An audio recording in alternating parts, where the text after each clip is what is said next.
desejado de todas as nações. Capítulo 28. Levi Mateus. Este capítulo se baseia em Mateus capítulo 9, versos 9 a 17, Marcos capítulo 2, versos 14 a 22 e Lucas capítulo 5, versos 27 a 39. Dos funcionários romanos na Palestina, nenhum era mais aborrecido que o publicano. O fato de serem os impostos ordenados por um poder estrangeiro era contínuo motivo de irritação para os judeus, lembrança que era da perda de sua independência. E os cobradores de impostos, além de instrumentos da opressão romana, eram extorsionários em seu próprio proveito, enriquecendo-se à custa do povo. Um judeu que aceitasse esse ofício das mãos dos romanos era considerado traidor da honra nacional. Desprezado como apóstata, classificavam-no entre os mais vis da sociedade.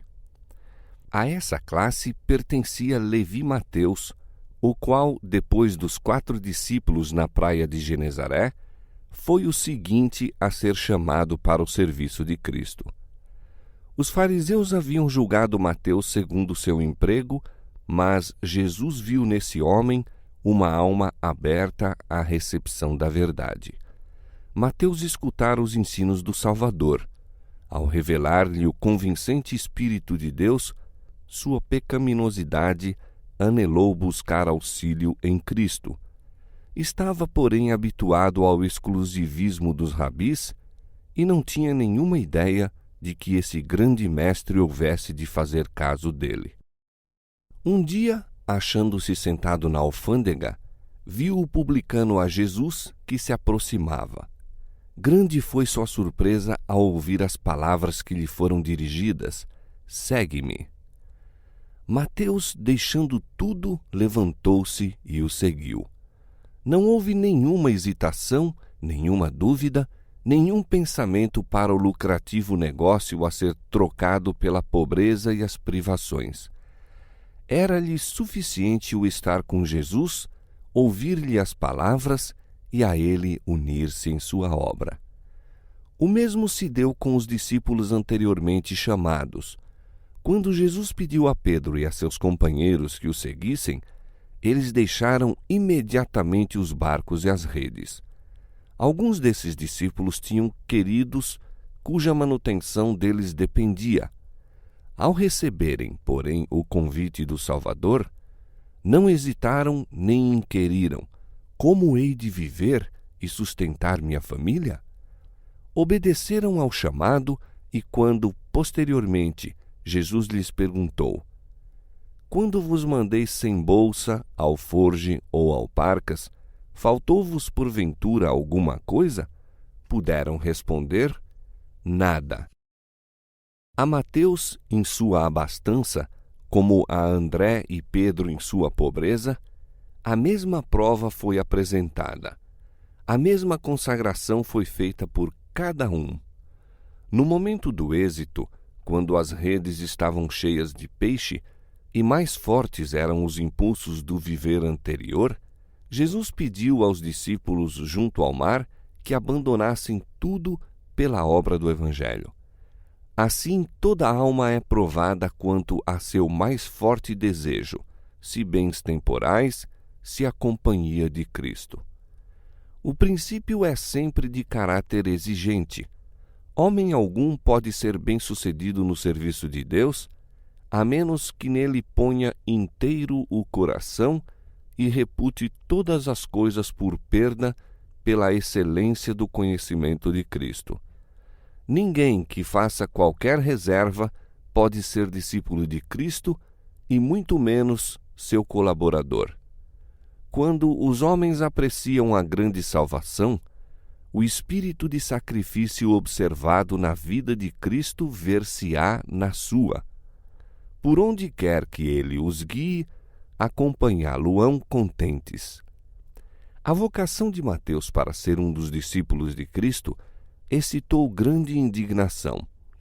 Que um mestre de religião escolhesse um publicano como um de seus imediatos assistentes, era uma ofensa contra os costumes religiosos, sociais e nacionais. Procurando estimular os preconceitos do povo, os fariseus esperavam voltar à corrente dos sentimentos populares contra Jesus. Criou-se entre os publicanos amplo interesse. Seu coração foi atraído para o Divino Mestre. Na alegria de seu novo discipulado, desejou Mateus levar seus antigos companheiros a Jesus. Fez, portanto, um banquete em sua casa, reunindo os parentes e amigos. Não somente publicanos foram incluídos, mas muitos outros de duvidosa reputação, proscritos por seus mais escrupulosos vizinhos. A festa foi oferecida em honra de Jesus e este não hesitou em aceitar a gentileza. Bem sabia que isso daria motivo de escândalo ao partido dos fariseus, comprometendo também aos olhos do povo. Nenhuma questão de política, entretanto, podia influenciar-lhe os movimentos. Para ele, as distinções exteriores não tinham nenhum valor. O que lhe falava ao coração era a sede da alma pela água da vida. Jesus se sentou como hóspede honrado à mesa dos publicanos, mostrando por sua simpatia e amabilidade social reconhecer a dignidade humana. E os homens anelavam tornar-se dignos de sua confiança. As palavras de seus lábios caíam no sedento coração deles com um bendito e vivificante poder. Despertavam-se novos impulsos e a esses párias da sociedade abriu-se a possibilidade de uma nova vida. Em reuniões como essa, não poucos foram impressionados pelos ensinos do Salvador, os quais não o reconheceram senão depois de sua ascensão. Quando o Espírito Santo foi derramado e 3.000 se converteram num dia, houve entre eles muitos que tinham ouvido primeiramente a verdade à mesa dos publicanos, e alguns desses se tornaram mensageiros do Evangelho. Ao próprio Mateus, o exemplo de Jesus na festa era uma lição constante. O desprezado publicano tornou-se um dos mais devotados evangelistas, seguindo em seu ministério bem de perto os passos do Mestre. Quando os rabis ouviram falar da presença de Jesus na festa de Mateus, apoderaram-se da oportunidade de o acusar. Procuraram, porém, operar por intermédio dos discípulos. Buscando despertar-lhes os preconceitos, esperavam separá-los do Mestre. Era sua política acusar Cristo perante os discípulos e estes perante Cristo, alvejando onde lhes parecia mais fácil ferir. Tem sido essa a maneira por que Satanás tem operado sempre desde a desarmonia no céu. E todos quantos procuram causar discórdia e separação são atuados por seu espírito. Por que come o vosso mestre com os publicanos e pecadores? Indagaram os invejosos rabis. Jesus não esperou que os discípulos respondessem à acusação, mas replicou ele próprio: Não necessitam de médico os sãos, mas sim os doentes. Ide, porém, e aprendei o que significa misericórdia quero e não sacrifício, porque eu não vim a chamar os justos, mas os pecadores ao arrependimento. Os fariseus pretendiam ser espiritualmente sãos e, portanto, não necessitados de médico, ao passo que consideravam os publicanos e gentios como perecendo das moléstias da alma. Não era, pois, sua obra, como médico, procurar a própria classe que lhe necessitava o auxílio? Conquanto os fariseus presumissem tanto de si, encontravam-se, na verdade, em piores condições que aqueles a quem desprezavam. Os publicanos eram menos hipócritas e presunçosos, estando assim mais aptos a receber a influência da verdade. Jesus disse aos rabis: Ide e aprendei o que significa misericórdia quero e não sacrifício. Mostrou assim que, ao passo que pretendiam ser expositores da palavra de Deus, lhe ignoravam por completo o Espírito. Os fariseus calaram-se por algum tempo, mas apenas se tornaram mais decididos em sua inimizade. Procuraram em seguida os discípulos de João Batista e buscaram pô-los contra o Salvador. Esses fariseus não haviam aceito a missão do Batista. Apontaram-lhe escarnecedoramente à vida de abstinência, aos hábitos simples, à vestimenta ordinária e o declararam fanático. Como lhes denunciasse a hipocrisia, resistiram-lhe às palavras e procuraram suscitar o povo contra ele. O Espírito de Deus movera o coração desses escarnecedores, convencendo-os do pecado, mas rejeitaram o conselho de Deus e declararam que João estava possesso do diabo. Ora, quando Jesus veio, misturando-se com o povo, comendo e bebendo à mesa deles, acusaram-no de comilão e beberrão. Os próprios que faziam essas acusações eram culpados. Como Deus é mal representado e revestido por Satanás de seus próprios atributos, assim os mensageiros do Senhor eram desfigurados por esses homens maldosos. Os fariseus não consideravam que Jesus comia e bebia com os publicanos e pecadores, a fim de levar a luz do céu aos que se sentavam em trevas. Não queriam ver que toda a palavra proferida pelo Divino Mestre era uma semente viva que germinaria e daria fruto para a glória de Deus. Estavam decididos a não aceitar a luz, e, conquanto se houvessem oposto à missão do Batista, prontificavam-se agora a cortejar a amizade dos discípulos, esperando granjear-lhes a cooperação contra Jesus. Faziam parecer que ele estava anulando as antigas tradições e comparavam a austera piedade do Batista com a maneira de Jesus em banquetear-se com publicanos e pecadores. Os discípulos de João achavam-se por essa época em grande aflição. Foi antes de sua visita a Jesus com a mensagem de João.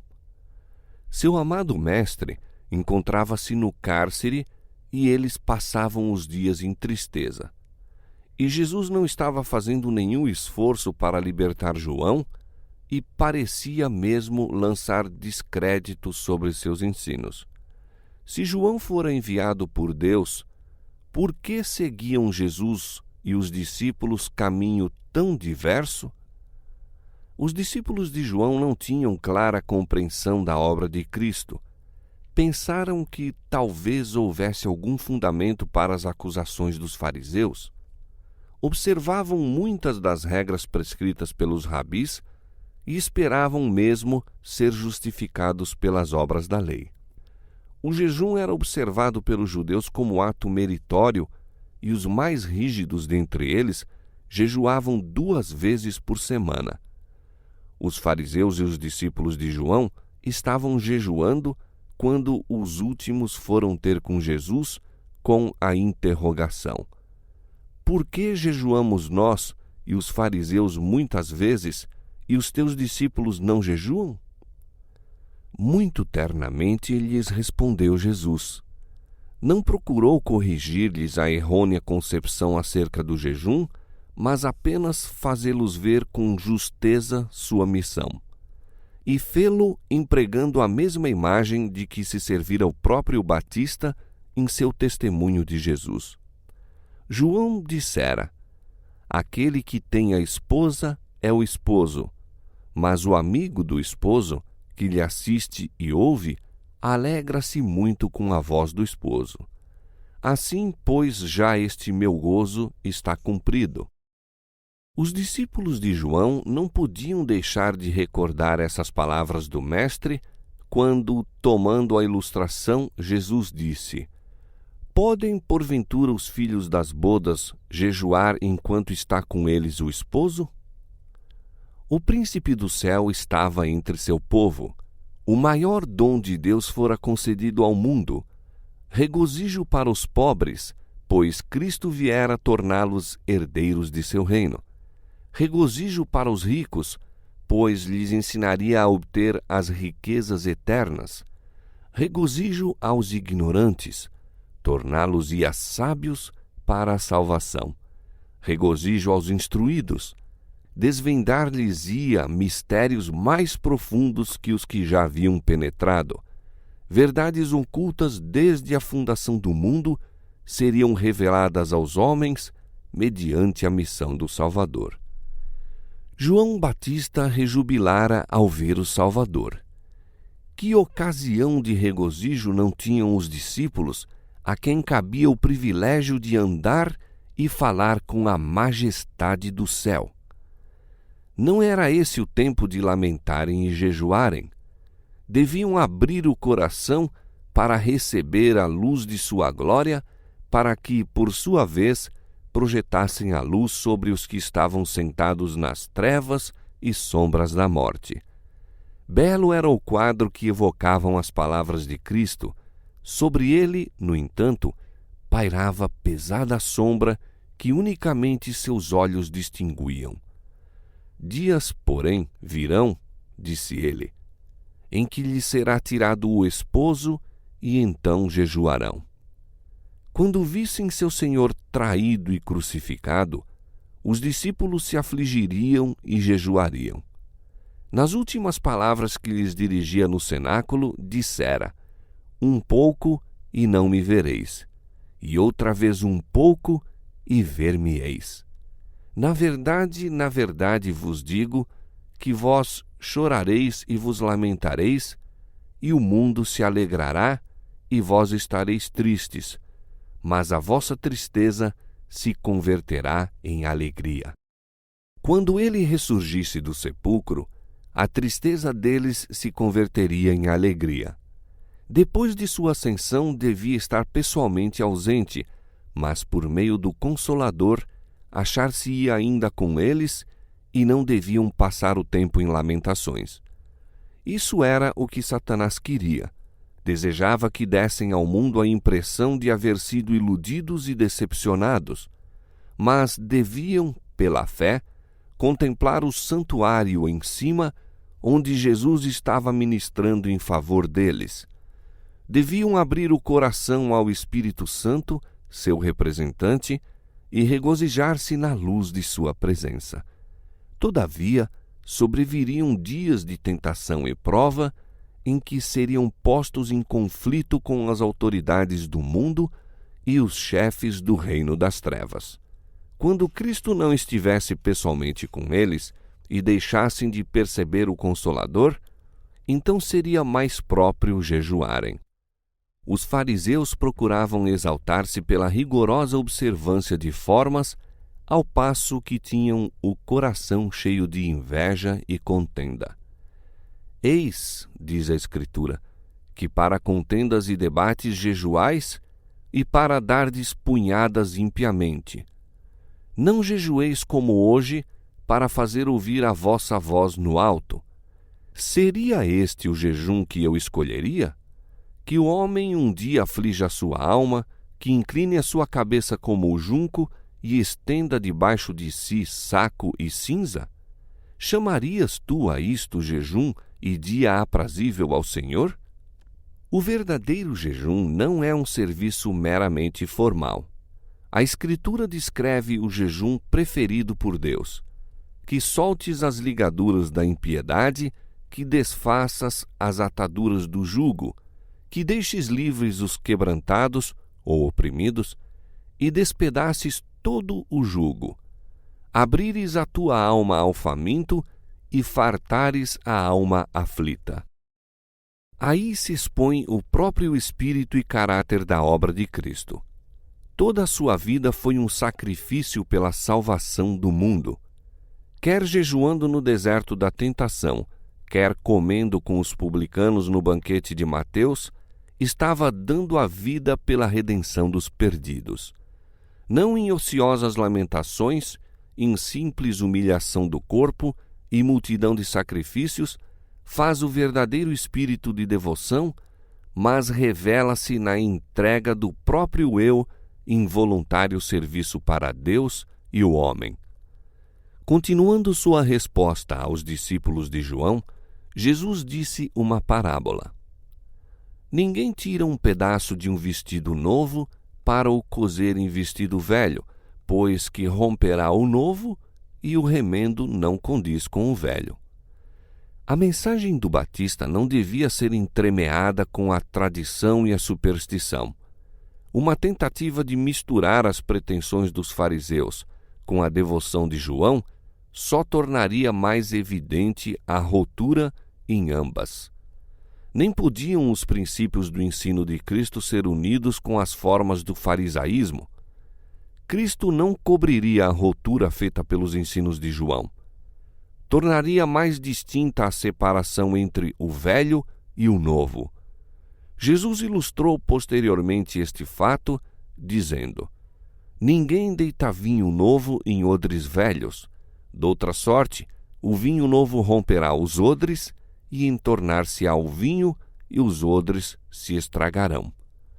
Os odres de couro usados como vasos para guardar o vinho novo ficavam, depois de algum tempo, secos e quebradiços, fazendo-se então imprestáveis para tornar a servir ao mesmo fim.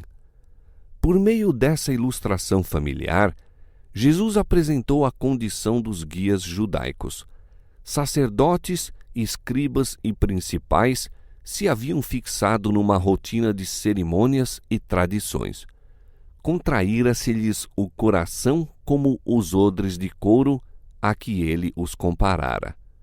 Ao passo que se satisfaziam com uma religião legal, era-lhes impossível tornar-se depositários das vivas verdades do céu.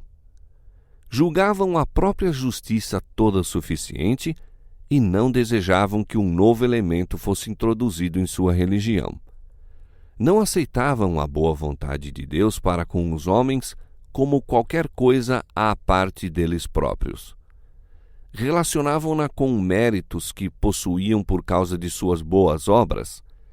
A fé que opera por amor e purifica a alma não podia encontrar união com a religião dos fariseus, feita de cerimônias e injunções de homens.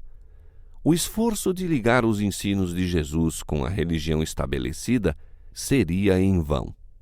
A verdade vital de Deus, qual vinho em fermentação, estragaria os velhos, apodrecidos odres das tradições farisaicas.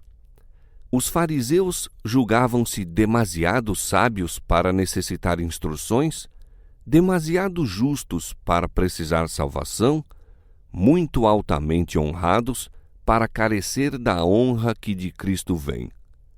O Salvador deles se desviou em busca de outros que recebessem a mensagem do céu. Nos ignorantes pescadores, no publicano na alfândega, na mulher de Samaria, no povo comum que o escutava de boa vontade, encontrou ele novos odres para o vinho novo. Os instrumentos a serem usados na obra evangélica são as almas que recebem com alegria a luz a elas enviadas por Deus. São esses seus instrumentos para a comunicação do conhecimento da verdade ao mundo. Se, mediante a graça de Cristo, seu povo se torna odres novos, ele os encherá de vinho novo. O ensino de Cristo, conquanto representado pelo vinho novo, não era uma nova doutrina, mas a revelação daquilo que fora ensinado desde o princípio. Mas para os fariseus, a verdade perdera sua original significação e beleza. Para eles, os ensinos de Cristo eram, em quase todos os respeitos, novos, e não eram reconhecidos nem confessados. Jesus mostrou o poder dos falsos ensinos para destruir a capacidade de apreciar e desejar a verdade. Ninguém, disse ele, tendo bebido o velho, quer logo o novo, porque diz, melhor é o velho. toda a verdade dada ao mundo por meio de patriarcas e profetas resplandeceu com a nova beleza das palavras de Cristo. Mas os escribas e fariseus não tinham nenhum desejo quanto ao precioso vinho novo.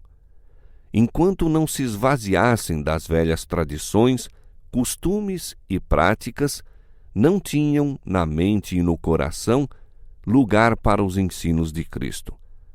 Apegavam-se às formas mortas e desviavam-se da verdade viva e do poder de Deus.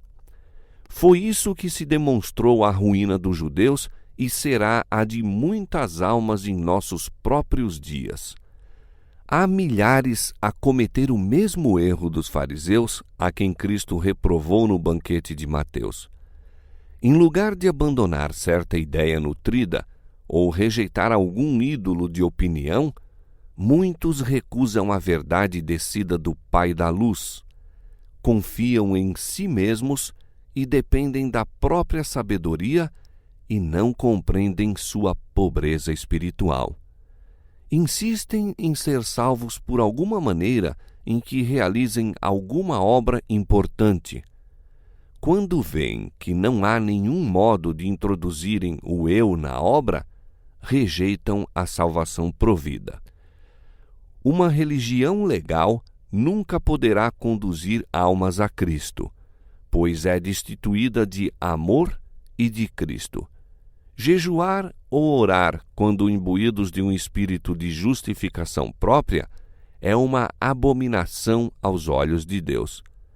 A solene assembleia para o culto, a rotina das cerimônias religiosas, a humilhação externa, o sacrifício imposto, mostram que o que pratica essas coisas se considera justo e com títulos ao céu, mas tudo é engano.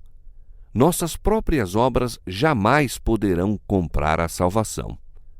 Como foi nos dias de Cristo, assim se dá agora. Os fariseus não conhecem sua necessidade espiritual. A eles se dirige a mensagem: como dizes, rico sou e estou enriquecido, e de nada tenho falta, e não sabes que és um desgraçado e miserável e pobre e cego e nu? Aconselho-te que de mim compres ouro provado no fogo, para que te enriqueças, e vestidos brancos para que te vistas, e não apareça a vergonha da tua nudez. Fé e amor são o ouro provado no fogo. Mas no caso de muitos, se obscureceu o brilho do ouro e perdeu-se o tesouro precioso. A justiça de Cristo é para eles um vestido sem uso, uma fonte intacta. A esses é dito: tenho, porém, contra ti que deixaste a tua primeira caridade. Lembra-te, pois, de onde caíste e arrepende-te, e pratica as primeiras obras. Quando não, brevemente a ti virei e tirarei do seu lugar o teu castiçal, se não te arrependeres. Os sacrifícios para Deus são o espírito quebrantado. A um coração quebrantado e contrito não desprezarás, ó Deus. O homem se deve esvaziar do próprio eu antes de ser, no mais amplo sentido, um crente em Jesus. Quando se renuncia ao eu, então o Senhor pode tornar o homem uma nova criatura. Novos odres podem conter o vinho novo. O amor de Cristo há de animar o crente de uma vida nova. Naquele que contempla o autor e consumador de nossa fé, o caráter de Cristo se há de manifestar.